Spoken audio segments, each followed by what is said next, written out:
Hey, let's start. 2 o'clock. We switch to English. Welcome back, everybody.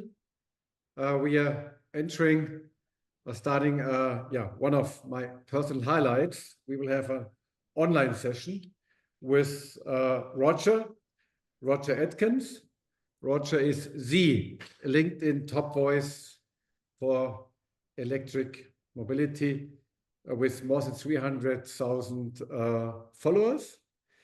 Roger became a good personal friend. He's my friend from the island. So we met a couple of times also in person. We had also some nice events and parties.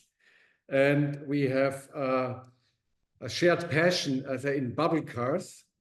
So we had 3 video episodes. I can send the links in a microlino, driving through Munich and also through London. And we are planning, Roger, for the 3rd episode, Turin. So that's why you become a close personal friend. We had the honor to work for the team Mehr Mobility. And so the idea came up that you join our movement. You got the profiles of our 34 students. We have some alumni. We have Christoph. Welcome, Christoph. From the 2nd class, he is responsible in the Swiss Energy State Department for CO2 and energy. Some other alumni will join. So let us start. And Roger, we leave out your music career. This we covered last time. So if anybody's interested in Roger's music career, he can see it on our YouTube channel. So we will give you the link. And I would just ask you to start with a short personal intro, where you come from and how to become the global LinkedIn top EV voice. And then I prepared some questions, and we are very open soon to open up the floor for your questions. Please, Roger. Right, is that better? That's better. Okay, good. I've switched from the phone to, hang on, let me turn that off. Okay, right, if that's better, yeah, good. That's good. You heard my intro? Yes. Let's go. Ja, guten Tag, meine Damen und Herren. Ich heiße Roger. Ich spreche ein kleines bisschen Deutsch, aber es ist nicht prima, entschuldigen Sie, weil ich arbeite für Audi vor 10 Jahren, aber nicht in Deutschland. Dann mein Deutsch gesprochen ist nicht prima, entschuldigen Sie. So, yes, I apologize. I can't speak to you all in German. I hope that was okay. Yeah, I'd like to give you a flavor of how I see things now after 40 years in the auto industry. I mean, it scares me to think it's that long, but it is. So in 1985, I was a car salesman for Saab in Belgium, in Brussels. And from then to now, lots of things happened. I'm not going to go through my CV because I've got a job. I don't need one. My job these days is I work for myself, which is something I would recommend to all of you to try at some point in your life. If you can do it when you're young, great. If it takes a while, that's fine too. But I've worked for myself for 10 years, basically as a commentator, a narrator, a storyteller of specifically the electric vehicle industry, which I've kind of been involved in for 20 years. So 20 years ago, I worked at London Taxis, who made, with a very interesting Canadian company, a London taxi that was hybrid, a hybrid London taxi in 2004.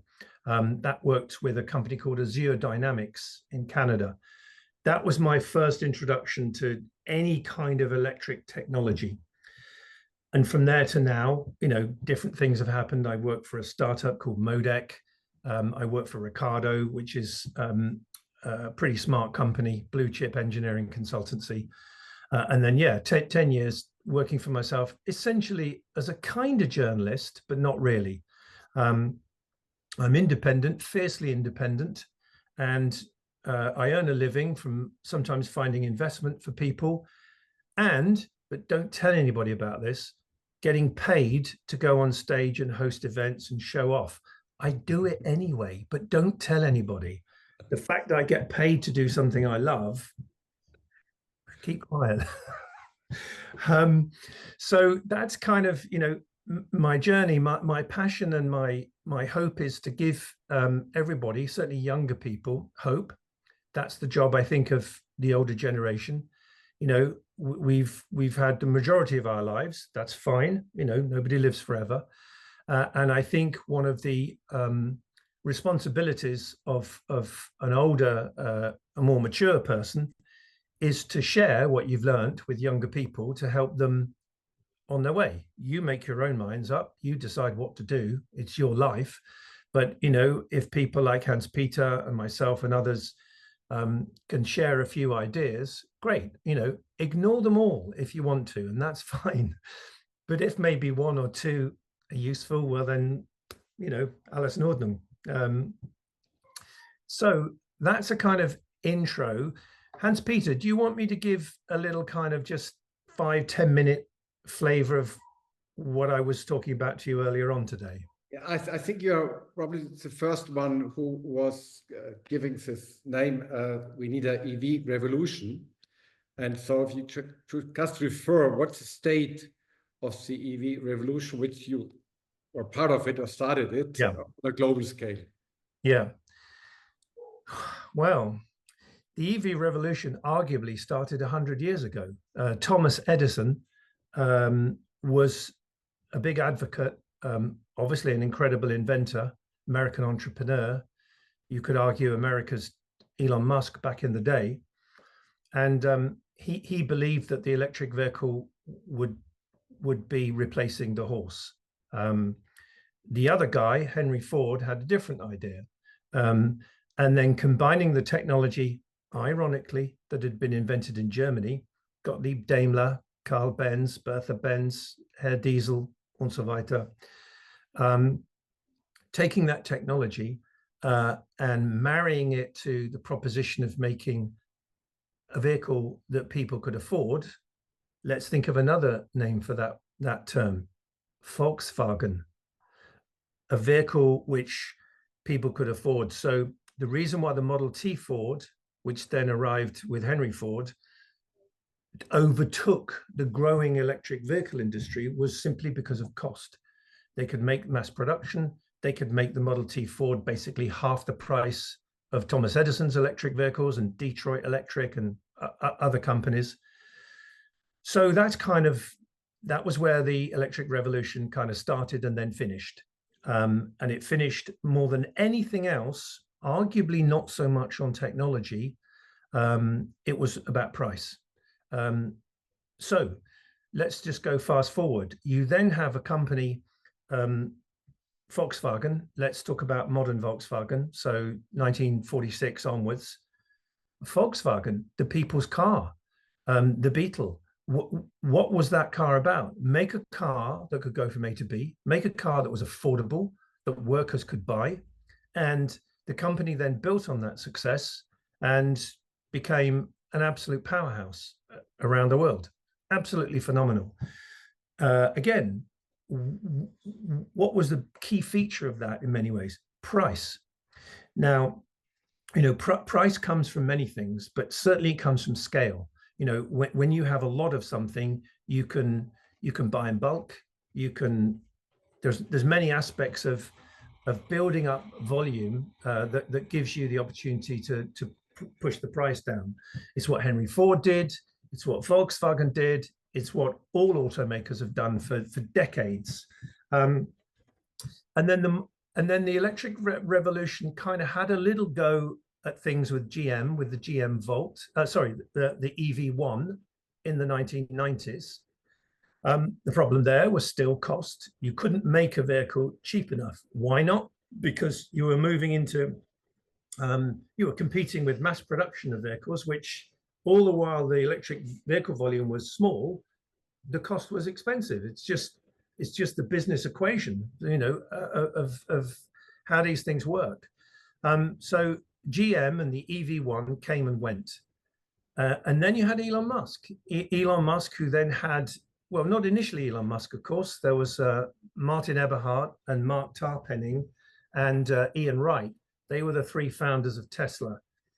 But they weren't really smart marketeers and business people. They were engineers. They were lovely people, but they weren't ever going to do what Elon then did, which was basically tackle the fundamental challenge, which is trying to make a Volkswagen a people's car. Have Tesla done that yet? Well, ironically, no, not really, but they are coming close to it all the time. And so you know the story of Tesla. There's no need for me to go through that journey, but ironically, they were helped by two of the biggest names in the world. They were helped by Toyota, because Toyota sold them the Fremont factory for $46 million, which is next to nothing. And Mercedes-Benz bailed them out with a loan of money at the very moment they were about to collapse. If Mercedes-Benz had not loaned Tesla the money in return for engineering, exchange, and other things, Tesla would be history, a footnote in history. And this is a massive moment because Tesla in many ways have changed everything. But what then happened is that once the Chinese government could sense and see what was happening, so we're now talking about 2007, 2008, 2009, it gave them more of an appetite for this leapfrog technology to say, we'll never catch up the West with combustion engine technology. We just won't. The Germans are too good, the French are too good, the Americans are too good. We're never going to catch up. They've got the best engineers, they know how to do it, game over. So they took the principle of leapfrogging the West. Now, maybe lots of people knew about this, maybe only a few people knew about this. Ironically, the architect was a guy called Wan Gang, a Chinese individual who worked at Audi for nearly 10 years. He was an engineer. And whether he talked to the people at Audi, I don't know, to be honest with you. I don't know everything, but these are just the points in the course that I know. He then went to the Chinese government and said, we could adopt a leapfrog technology. We should focus on electric vehicles. That has to be about batteries. Look what Tesla are doing. And then by the time you get to 2015 and a strategy, an industrial strategy. Now, those two words are something we haven't heard enough of in Germany, in Europe, in the UK or America. That's a pivotal moment in time. So an industrial strategy is written called Made in China 2025. If you look up that document on Google, it's there for everyone to see. It was at the time. You will see electric vehicles in there. You'll see AI and robotics in there. You'll see a whole bunch of other things. What else happened at that time? Well, looking around at everybody, some of you are quite young, so you might not be familiar with this moment, but in 2008, there was a banking crisis, a financial earthquake. And what this basically did was, challenge the whole economic structure of how the world worked. And what happened around the world? Well, Europe and America bailed out the banks, embraced a financial technique called quantitative easing, which is called printing money, which you can do temporarily. That's the prerogative of any government. But over time, if you do it for too often, for too long, you deeply damage how the fundamental economics of a country work. What did China do at this time?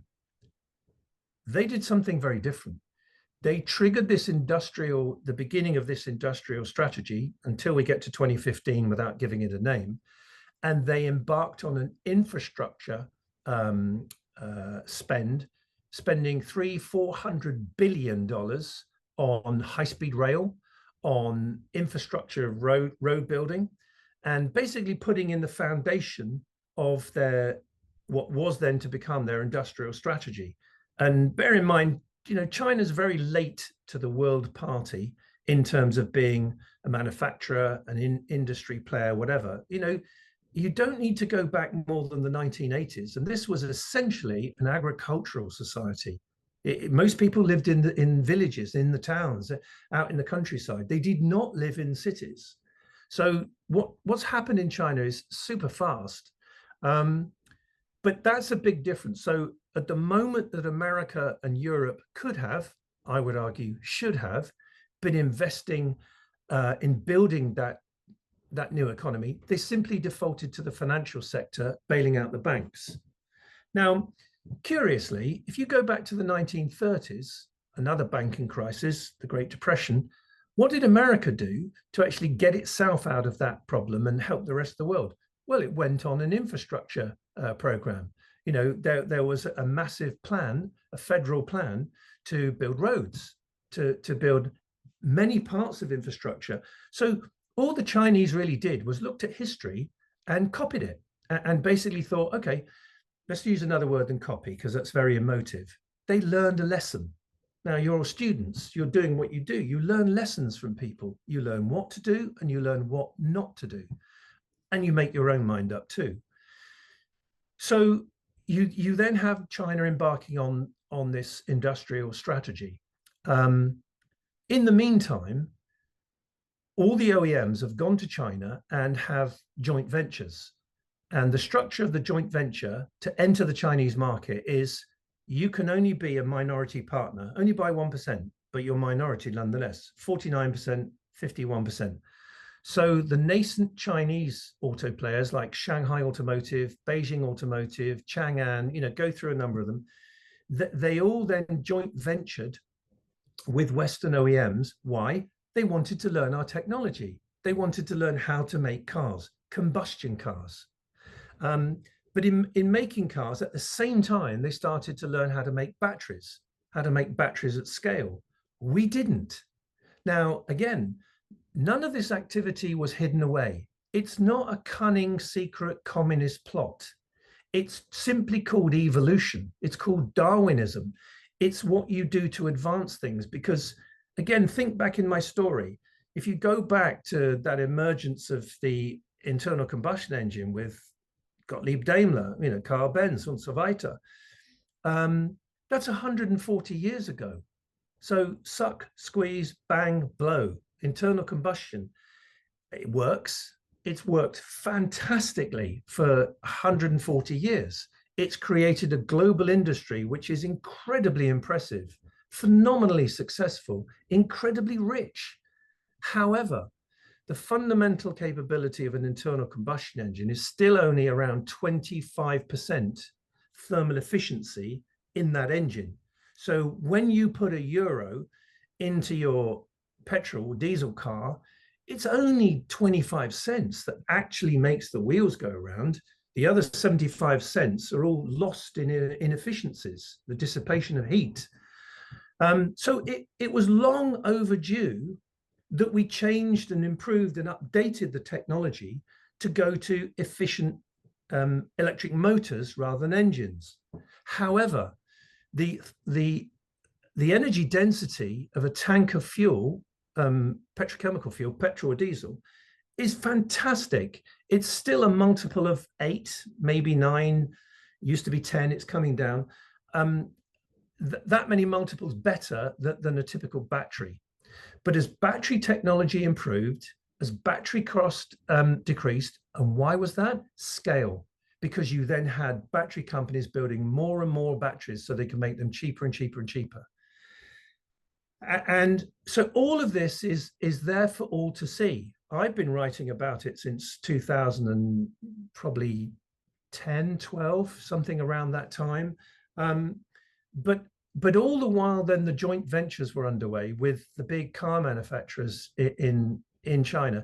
They were making eye-watering amounts of money because China was rapidly developing. People were buying cars in their millions. I think the biggest market we got to is 28 million cars sold, mostly combustion engine vehicles, and the biggest majority from Volkswagen, from Mercedes, from GM, from Ford.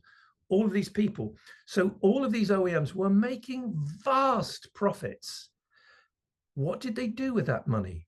because at the same time this was going on, they could see that China, and now Tesla, was really getting stuck into the electric vehicle proposition, and governments around the world were starting to bring in more and more legislation around clean air, air quality, and of course, climate change had gone right up to the top of the agenda.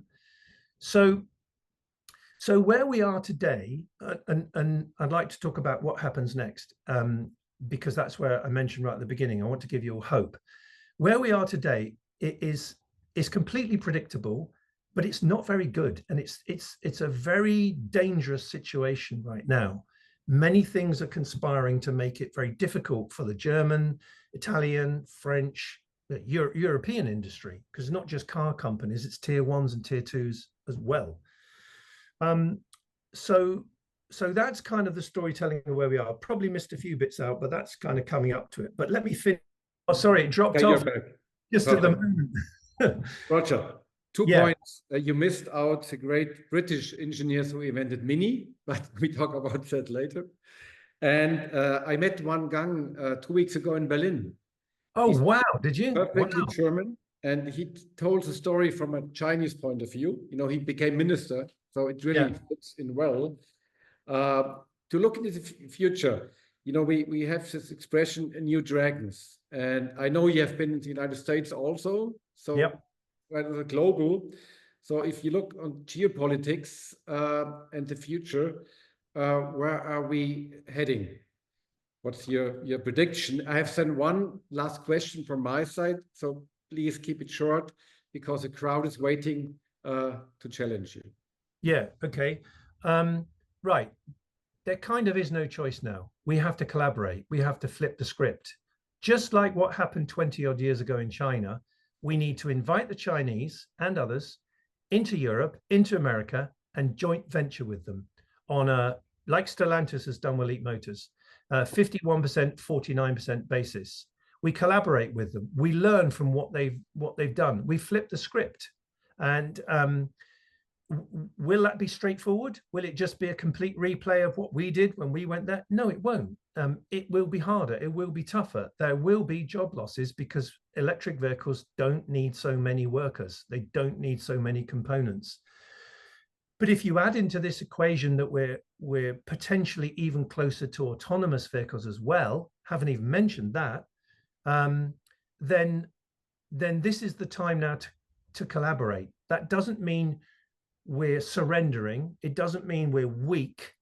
Actually, I think it will display strength, because if we just go down the road of tariffs, there was an event in America at some time, 1920s, I think it was called the Scoot-Hawley Act, where in America, they wanted the agriculture industry wanted tariffs on German tractors and Italian tractors and machinery from Europe. And so a tariff regime came in, and then of course the Europeans retaliated, and before you knew it, the global economy started to sink, and it was one of the aspects of what created the Great Depression. So we have to be careful we don't watch history repeat itself. So my suggestion to answer your question is, we now need to work with the Chinese. We need to collaborate with them on our terms. They're going to come here anyway. They're going to build car plants in Germany. They're going to be in Brussels. They're going to be in America, you know, so they'll get over tariffs anyway. And if we don't work with them, they'll just crush us, because that's what happens. You know, that's what happens in disruption. So that's what I think. And that's where I think we are at the moment. And we have some companies like BMW who have now a maturity in China. You know, really, so this collaboration thing is the future. Yeah. If we now look on my third topic, last time we met in London, I picked you up in Chinatown and we drove around in our Microlino. And we had the big news about Carriot and buying a stake in USA in, not Lucid, but Rivian. Yeah. And we had then collaborating with Xpeng, so we said it's a big thing. Yeah. If we now look a few weeks later, we have not an English patient, but a German patient it's an all news. It's really an earthquake. What's your position on the German patient Volkswagen, knowing quite well through your life? On the one hand, you can say it's the guys who are in charge, the bosses, and it's mainly men, let's be frank. But I think it's more than that. It's more the supervisory boards and the owner cycle. It's the Quant family, it's the Piech family, etc. I think the moment 2 years ago when Herbert Diess was sacked, this was an illustration of that. Herbert Diess is arrogant. He has a high opinion of himself. He, many things that we can criticize, but the guy was a leader, and he certainly was a leader in electrification. At BMW, he was a leader in that. He gave, ironically, Robin Zeng, the founder of CATL, his lucky break.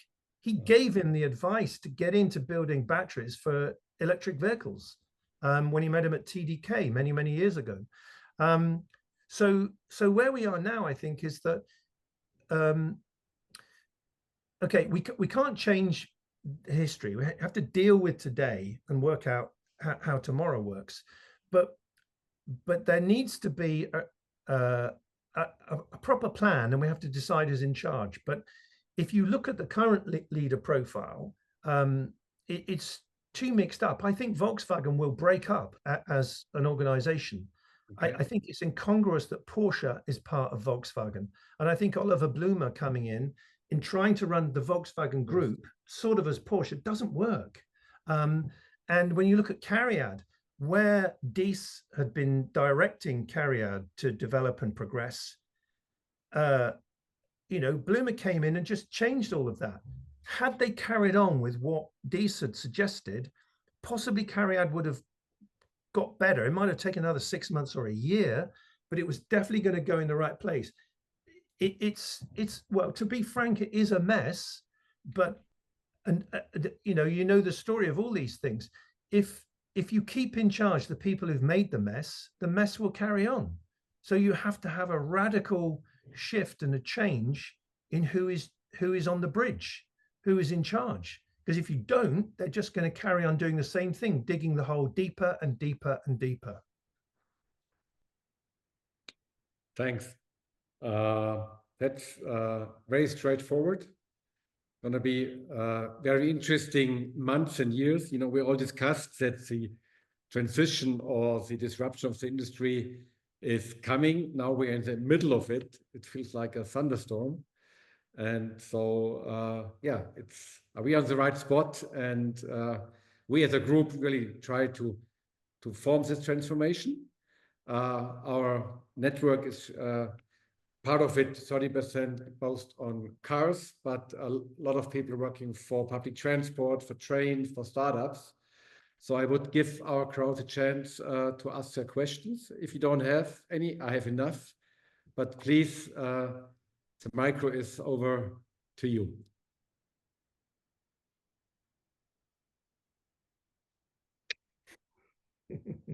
No questions at this side? Right. I get a question. Hi, Peter from Zurich. Can you hear me? Yeah, Peter. Excellent. So now it seems there's the narrative you just described, that the Chinese are coming after our car.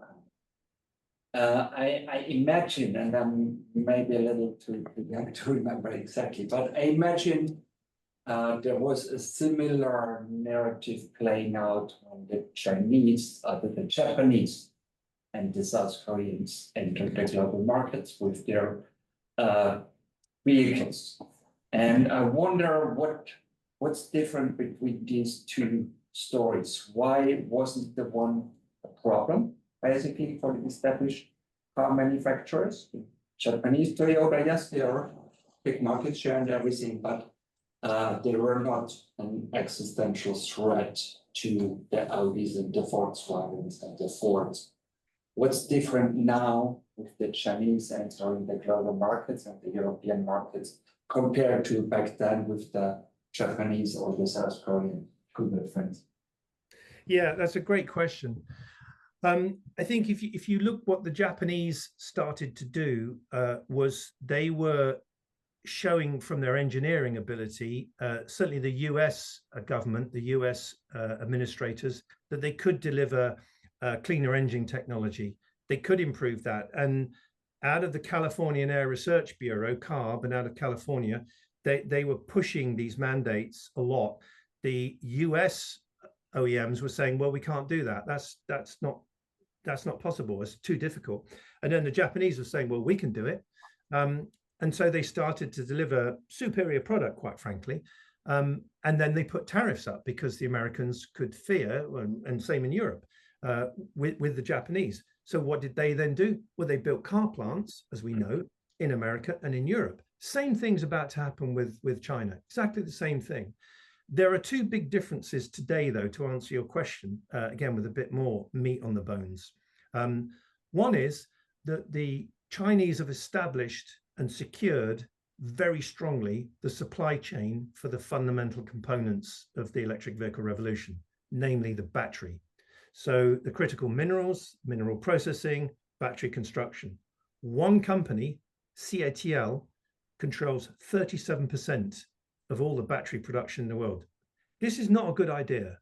You know, I'm not a champion of China or a champion of Europe or whatever. I just commentate and observe the electric vehicle revolution. But if you have a single point of failure, that's a dangerous place to be. It's a monopoly. Just, you don't want that in business. It's just not sensible.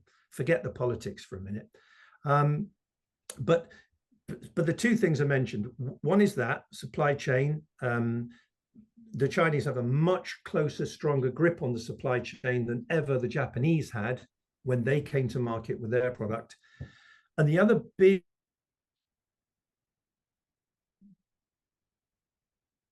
Oh, nee. Scheiße. But every time in the same cool position. big story. And it was never there before. It wasn't there when the Japanese were doing what they were doing. You know, so the irony, you know, the problem here now is we're not just competing with China, we're competing with our own principles of reducing carbon emissions. Because the Chinese have said, okay, we'll do that. We'll make solar as cheap as chips, and we'll make electric vehicles accessible. You know, we'll make Volkswagen, you know, electric vehicles for everybody, Volkswagens. But that's the irony. I said to Herbert, I met Herbert Diess some years ago, and I said to him, Herbert, I've got an idea. Change the name, Volkswagen, not Volk, but Volts. He just laughed. But anyway, so that's the difference. It's a great question, but they're the two differences: supply chain, climate change, to the story of Japan in the 70s and 80s. Good question. Any more questions from?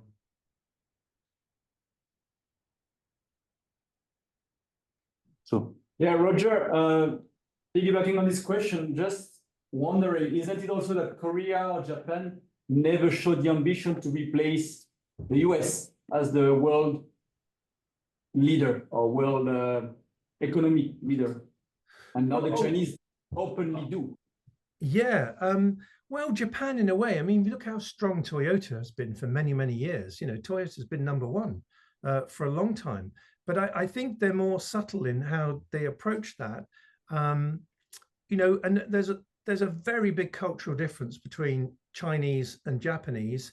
And if I can put it maybe sort of in some sense quite simple, demographics. And this is a problem with Germany as well.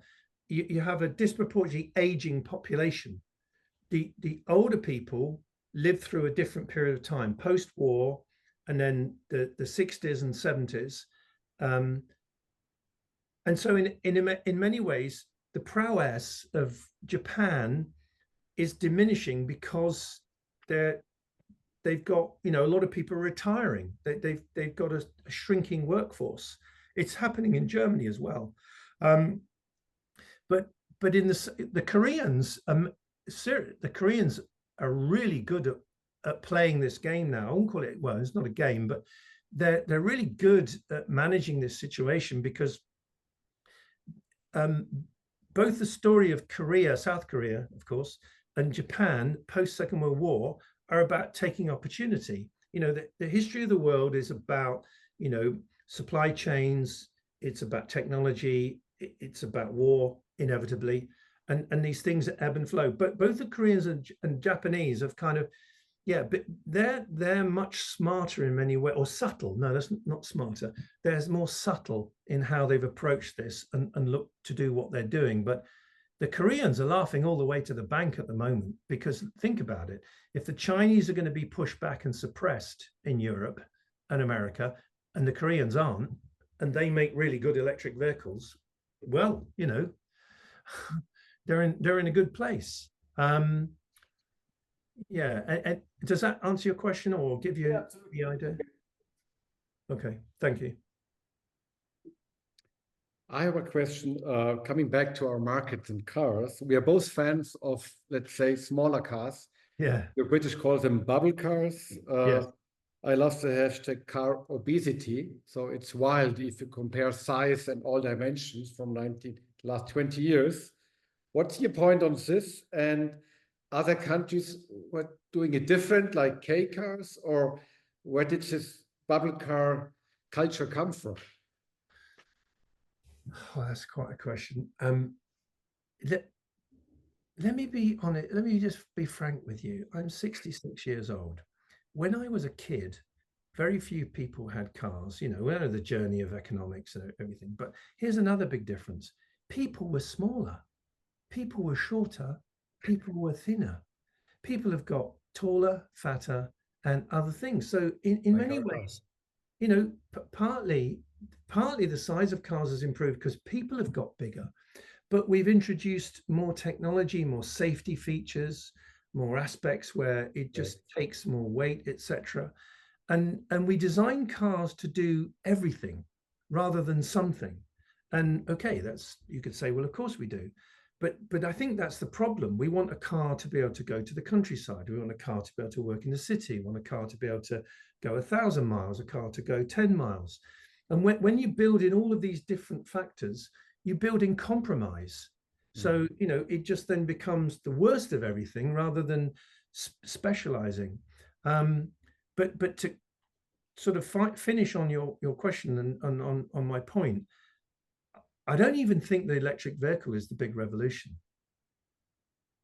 The big revolution that's about to happen, that's been bubbling underneath, is the autonomous vehicle revolution.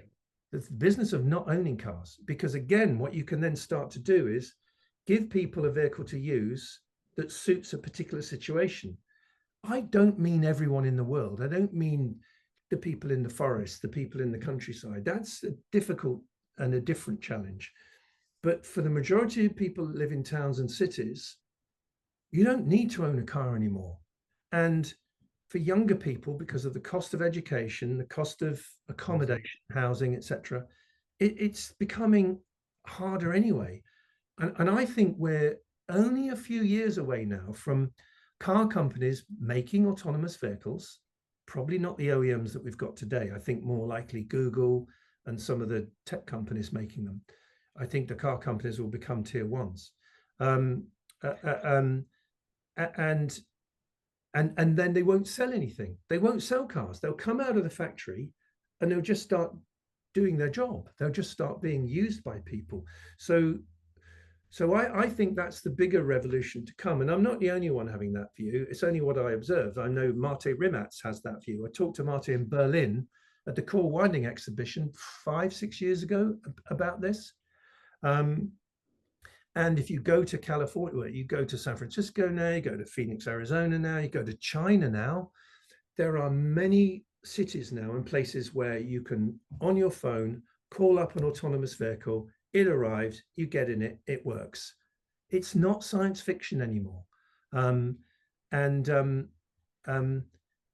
know, there's a couple of phrases I use a lot on LinkedIn, which, you know, it's because I'm probably boring sometimes. One is change comes gradually, then suddenly. Yeah. And then the other one is a German economist called Rüdiger Dornbusch, who said things take longer to change than you thought they would, then they change faster than you thought they could. And I think that that Rüdiger Dornbusch quote is what now the German auto industry is seeing. It kept thinking, oh, it'll take a bit longer. It'll take a bit longer. We've got more time. But it's not like that. And now they're in trouble. They're in big trouble. Okay. The question about your LinkedIn success secret factors, we covered last year, so we are not covering it this year. Okay. I will ask you again a question from last year. What were the three most inspiring people or ideas linked to human beings during the last 12 months? You're traveling a lot. You know, you're a magnet for new ideas. You really are like a travel pig to really see what's happening. So what are the three persons you met which inspired you most and who shaped the future of our mobility? Wow. Oh, that's a bit of a question. That's put me on the spot. Well, I think even though I met him very briefly, Robin Zeng, founder of CATL, because Robin runs this hugely significant company, but he's actually a very down-to-earth person. He's not flashy guy. He comes to work and sits in the canteen with everybody else. Okay, that's a Chinese cultural thing. But I know from many people that have worked with him, worked for him, that his ambition is genuine. He's not out for global domination of the Chinese Communist Party through CATL. He's passionate about making great batteries for as many people as possible to do all the great things batteries do. So Robin Zeng would be one of them. And then connected to Robin, I suppose, is a guy called Bob Gallion. Bob Gallion is American. Bob Gallion he's older than me, so he's really old. I think he's like, was he 70, I think, something like that. Anyway, Bob Gallion is an engineer. He was on GM EV1. He's a proper American man, but he worked as the CTO for CATL for 7 or 8 years, helped Robin Zeng sort of get the company going. I admire Bob Gallion because he still works hard, still travels the world, still tries to make a difference. And, on the one hand, older people should make way for younger people in terms of, the way things work. That's true.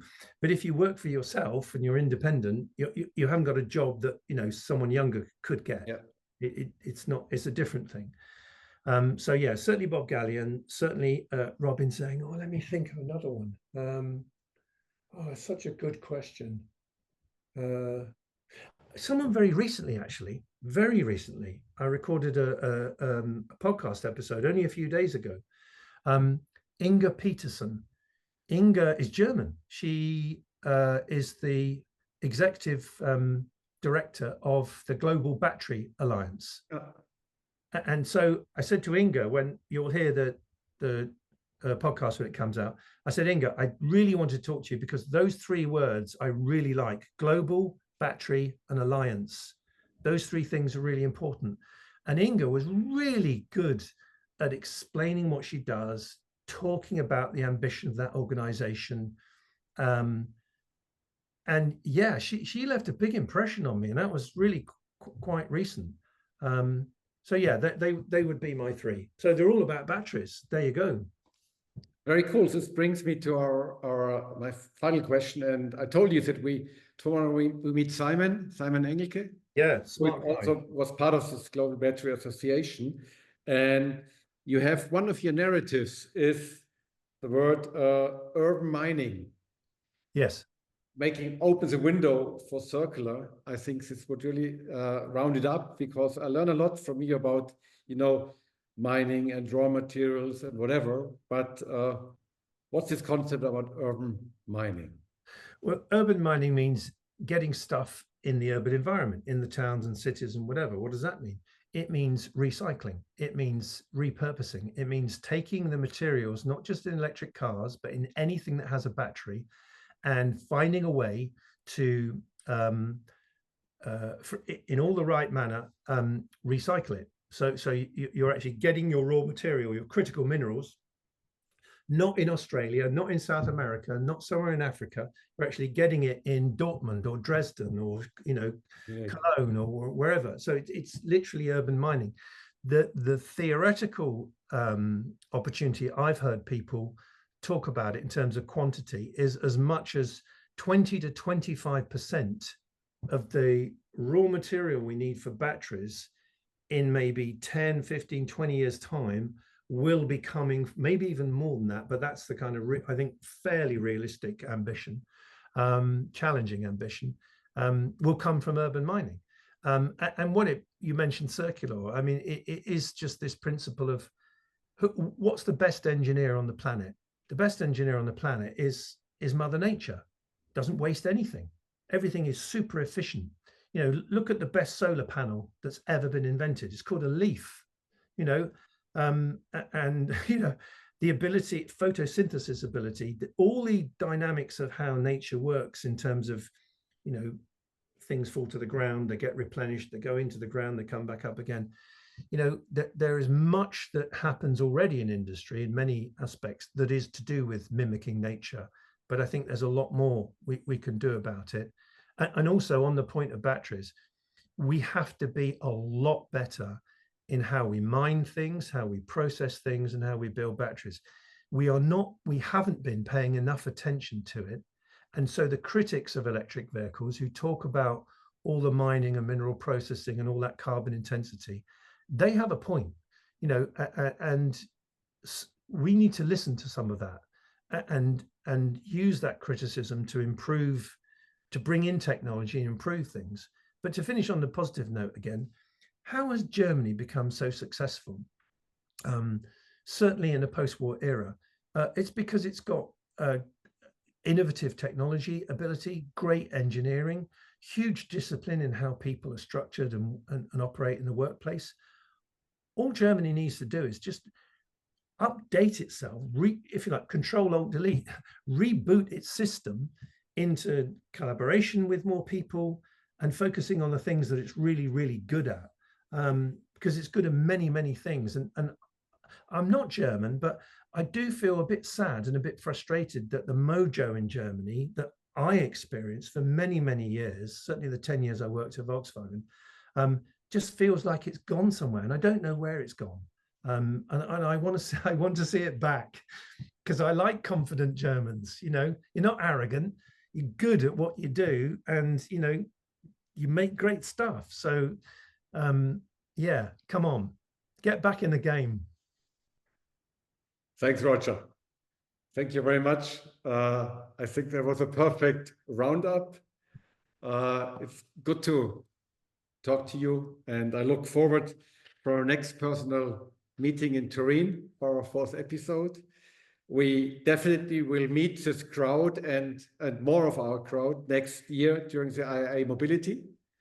You definitely will be there, and we try to extend your stay, and we're all going to go for a beer on the Oktoberfest. So there's another meeting, stay longer in Munich. Yeah, I see Isabella Bayer there. So yeah. You know, I know. So we're already planning, and so that will be the next personal encounter. So thanks for donating the last hour of your free time with your family on the seaside. I really appreciate it very, very much. Thanks a lot. And that's the view out the window, by the way. I don't know if you can see it. And you know how it's called? White, blue sky, like Weißblauer Himmel, which we experience in Bavaria. You're hopefully soon back home. Blue sky is coming. Blue sky is coming. Perfect. So, thanks a lot. Dankeschön. Danke alles. Bye-bye.